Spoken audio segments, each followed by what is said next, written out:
Hello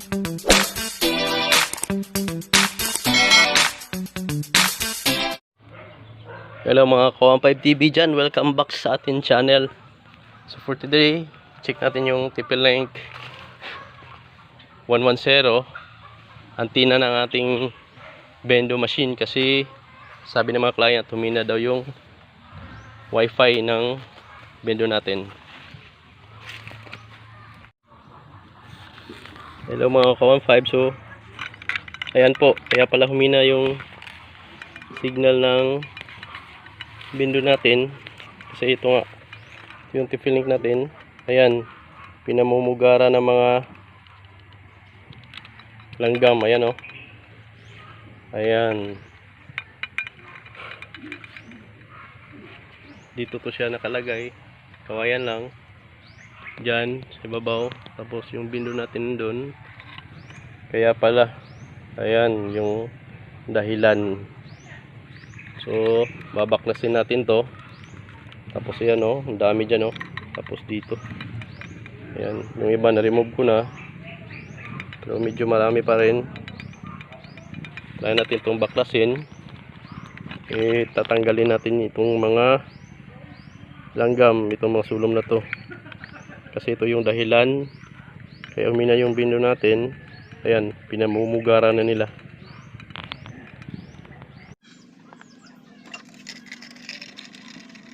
Yan po mga kabarkada. Yan. Yan po, marami po. Yan. Yan. Kaya natin isahin.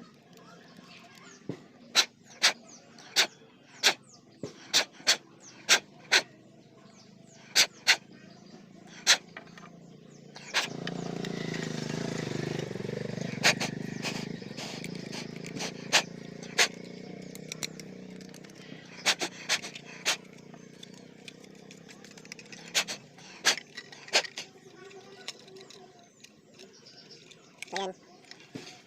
Kaya pala na-disconnect yung wifi ng bendo natin dahil dito sa mga yan, mga langgam na to.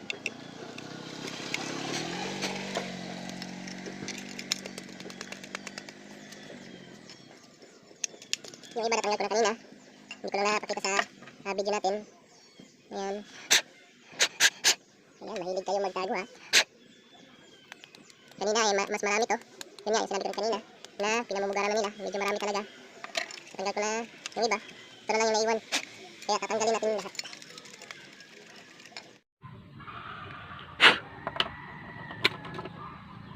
Yan. Kumukungyo panjita, kumukungyo panjita,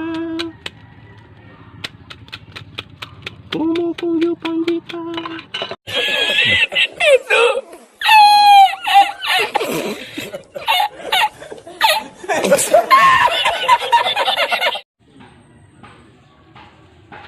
Yan po, ibabalik na po natin yung TP-Link dito sa ating pole na kawayan. Tapos papalitan natin ng cat 6 ito. Ito ipapalitan natin cat 6, tapos itong ginagamit ko na RG45 yan, yung magandang klase, yung tumatagos yung mga wire niya sa loob. Ayan. Babalik ko na. Ayan po. Babalik na natin. Ayan.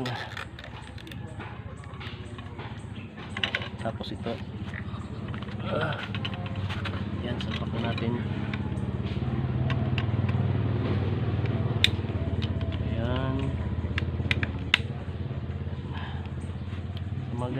Sa mga ganitong location kasi, yung ginagamit talaga na pool ng mga antena ng bendo natin, ito lang talaga, itong mga kawayan, kasi mahirap maghanap ng mga tubo, kaya ito lang gagamitin natin. Pero okay naman yan as long as nakabit mo ng maayos itong pool natin na kawayan. Ayan,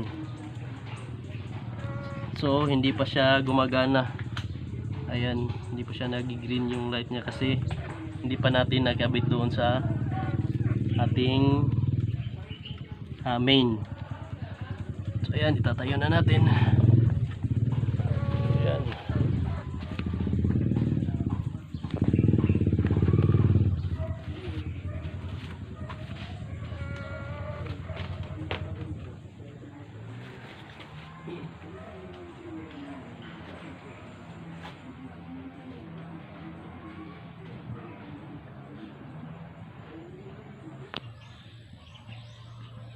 So ayan mga ka 1.5, ayan, tapos na po tayo sa ating paglagay ng TP-Link dito sa ibabaw. Tapos yan po, tinalian ko na lang para maganda yung pundisyon nya. Ayan, nag-ilaw na yung TP-Link natin sa taas. So ayun, papunta doon sa bindo natin. So ayan po, tapos ko na yung pagpatayo ng ating antena ng bindo TP-Link 110. So ngayon, tayo natin mag-connect sa kanyang Wi-Fi name. So ayan, Cherry Piso Wi-Fi. Titignan natin. Ayan, insert money. Pwede na ka muhog. Yan. Ayaw paspasa para di ka madugtog.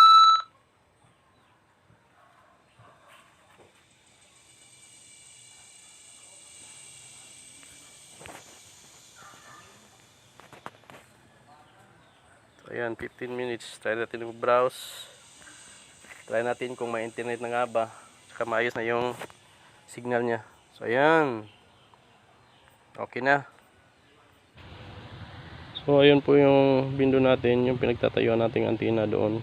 Nasa mga 200 meters na to. Magti 300 meters na. Ganyan siya kalayo. Ayan po. Try natin mag-browse.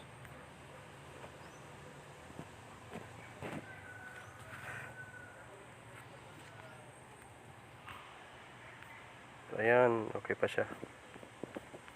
Ayun.